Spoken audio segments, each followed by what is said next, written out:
just run through my mission pretty easy. Okay. And I probably will repeat things that I said to you before. And this is not just about me. This is about anybody else who's listening and maybe they haven't heard the same stories I have. So just go ahead and tell it. Okay. Well, anyway, Army, and then I got called to be a missionary. The way I got called is in those days you had a general authority would interview you, and then he would turn the papers in. The stake president had nothing to do with it except to finger you to the general authorities, but he didn't have the authority to interview a missionary in those days. Wow. Stake president didn't have that much authority. There's a smaller church; they didn't need to. Right. So Elder Longdon came out from Salt Lake and interviewed me. He was already at a stake conference. He called me over and said, and then he interviewed me and said, okay, I'm going to put your name in to President McKay. And so President McKay sent me, signed my paperwork and sent me on a mission. Then Elizabeth and I, of course, were deeply in love. And she came down. There was the mission home. The mission home, they had no MTC. That was before that. They had 1 week when the missionaries, wherever they went in the world, would go for 1 week and meet with the general authority. Well, actually, meet with the 12 apostles of the Lamb is what we did. And other leaders of the church. The other general authorities were 7 presidents of 70. And there's a first presidency, the quorum of the 12 apostles, 7 presidents of the 70, a church patriarch, who was also a prophet, seer, and revelator. And then there was, then they had some assistants to the 12. They added some assistants to the 12. And there was about half a dozen guys. And that was it. So we were called in at the end of that mission home experience at the end of the week. And we were set apart by apostles of the Lord Jesus Christ to go out and proclaim the gospel. Kind of like it says in the Doctrine and Covenants, Mm-hmm. Because the church was small.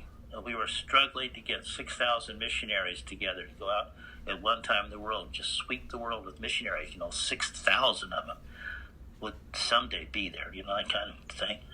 Yeah. Anyway, so I went in, and the general authority that set me apart was Harold B. Lee. And Harold B. Lee had me come into his office, and he said, your name is Howard McComber. I said, yes. He said, now, how are you related to Calvin? And I said, either he's my grandfather or my uncle. He said, I mean the patriarch. I said, either my grandfather or my uncle. And he looked at me and he said, I'm pretty sure looking at you, it's probably your grandfather. I said, yes.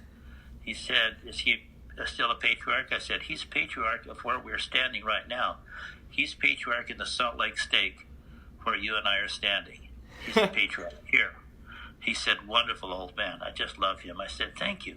That's kind of cool. But the church was smaller then. And so people knew each other more. Yeah. So I knew the people, and they knew me. And we went out.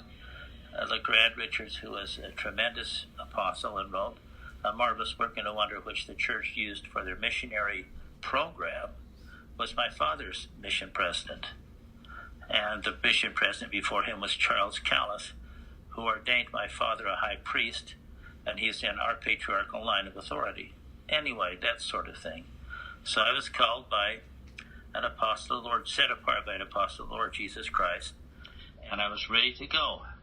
Now that's before anybody thought about hijacking planes, and anybody could go anywhere doing anything, because no one was worried about that kind of stuff in those days. Uh-huh. This is 1962. April, the last of April, now it's May of 1962. Elizabeth took me out to put me on the plane. And so I said goodbye to Elizabeth there at the airport.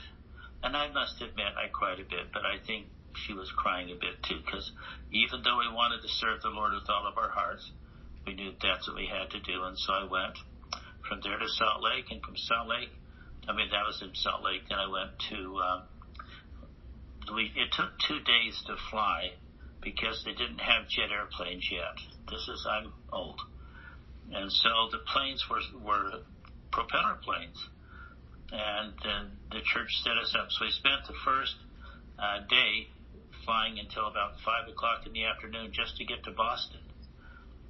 And then from Boston, we got on a plane to fly to Ireland and then would fly into Scotland. So as we're on the airplane and they're grinding across the Atlantic, now jet airplanes fly at 30,000 feet. Propeller planes do much better low altitude because the lower the altitude, the thicker the air, the more lift it has on the wings of the plane, so it can carry the load better, and the more air there is for the propellers to push. So they go low. And so you're right down pretty close to waves. You can see them very well. Leave it at that. Different than coming back. So there we were, and we were sitting there, the whole bunch of us missionaries, and we were talking with the people who were next to us. One of the guys was next to a fella who from, I can't remember it, I think it was in the Uinta Basin anyway. And the guy was a mink farmer. And he chatted with us, and he said, now, you elders are going where? And he said, we're going to Scotland, all 12 of us. He said, there's 12 of you going to Scotland? He said, yes. He said, here. And he reached in his wallet and pulled out $60 and said, give each one of you elders $5 just to have something fun when you land in Ireland, okay? And so he did split that up, and that was neat. And I used my $5. I changed it into Irish money and bought Elizabeth a linen handkerchief and sent it back to her as kind of the first memento of my mission, which was kind of fun. Mm-hmm. But the more exciting thing was I was sitting next to a cute girl. She was a college girl and very, very smart.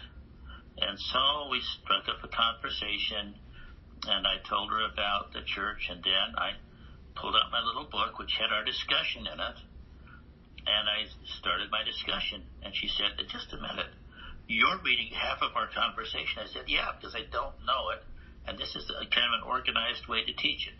And so you kind of go through this. She said, all right, go ahead. I mean, we were guiding the plane, and that's before anybody had anything to distract them going across, and so there we were. So I taught her the first discussion. When we came to need a pamphlet, I said, just a second. I pulled up my scriptures and had her read the Joseph Smith story out of the Pearl of Great Price. And she sped read it. And I wasn't very impressed with that speed reading because I didn't think she was really reading it. And I said, you went through that pretty fast. Do you mind if I ask you some questions? He said, oh, okay, go ahead. And so I asked her questions, and she had about a 99% comprehension. She read like my mother read.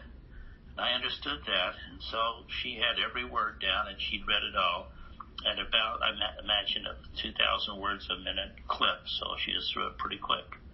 But she had it, and so we went on to the whole thing, and then, we came to the challenge for the baptism and stuff. She said, I need to explain to you that I'm Jewish. I've been Jewish all my life. Will remain Jewish. But I appreciate learning about what you had to say. It's very interesting.